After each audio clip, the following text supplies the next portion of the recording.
It's the name of a famous method. In this method, you set goals for yourself on a daily or weekly.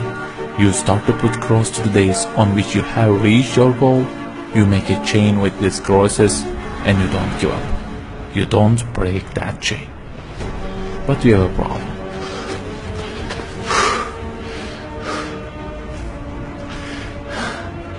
Personal development specialists say that we should have goals. You know, they say like, don't sleep more than 6 hours, learn a language, finish a book every week, don't stop, always run, don't give up on your dream, don't break the chain. Okay, I don't object to them. I also have a table and put crosses on it every day and go after many goals, no problem. But you know what? They don't talk about the most important part of it.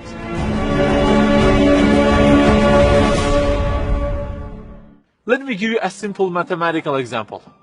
Try to imagine that you are adding numbers, and imagine that the numbers you have added up to this year is, for example, 35 in total, and you start from this year. For example, you will add 4 in this year, and then add 8 in next year, and it goes on. And there is an unknown time which counts down, and when it ends, you can't add any other number. Okay, you start the addition. Plus 4, plus 8, plus 7, plus 3. You add ambitiously, you keep adding and adding. Plus 6, plus 5, and okay, they say time is over. Then you realize that you have added the numbers into a giant parenthesis, and there is a zero multiplication at the end of it. It wipes out all the numbers you have added all those years, and the result becomes 0. Of course, you are disappointed. All your efforts have been wiped out by the 0. A regret arises inside of you. You say, I wish I had seen the whole picture at the beginning and realized that 0 and changed it with 1 before I started the addition. I think you got the point. Okay, guys, you may have goals for this year and afterwards.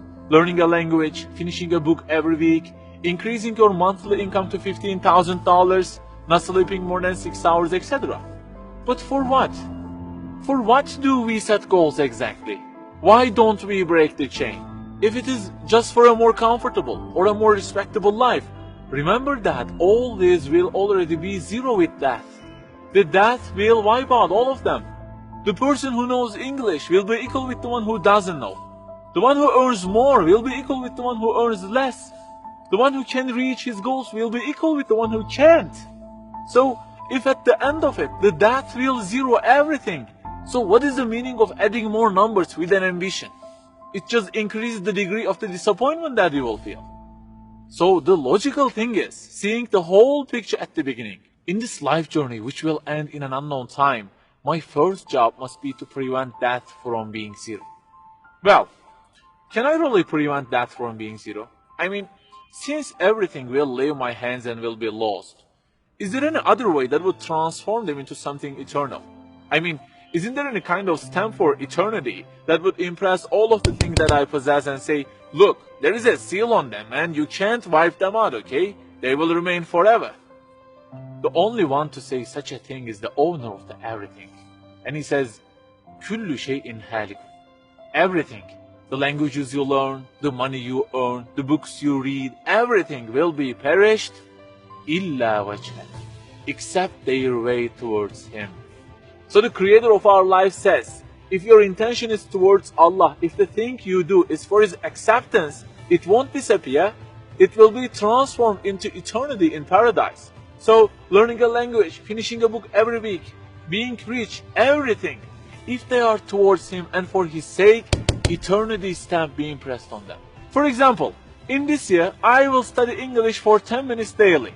For what? Because serving Islam in the field of English is so important, and I want to gain acceptance of my Lord with it. That 0 has turned into 1. This year, I will finish a book every week. Why?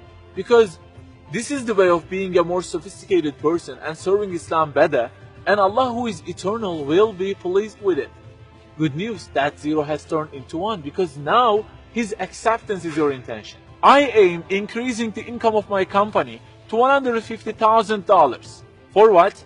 Because I will spend that money on spreading the message of the Quran to the whole world and the publications that would please Him. you have exterminated the zero because now your goal is towards him. We add and add like this through our lives, and they don't end with death. People who seek Allah's sake in their actions kill their death. Death cannot zero their additions.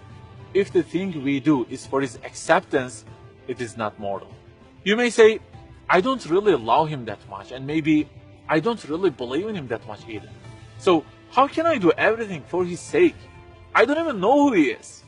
My brother or sister, that's the problem. You don't even know who he is. And actually it is our first job in this life, recognizing him. That's the first step. The more you recognize him, the more you love him. And the more you love him, the more you seek his sake in your actions. So learn about him.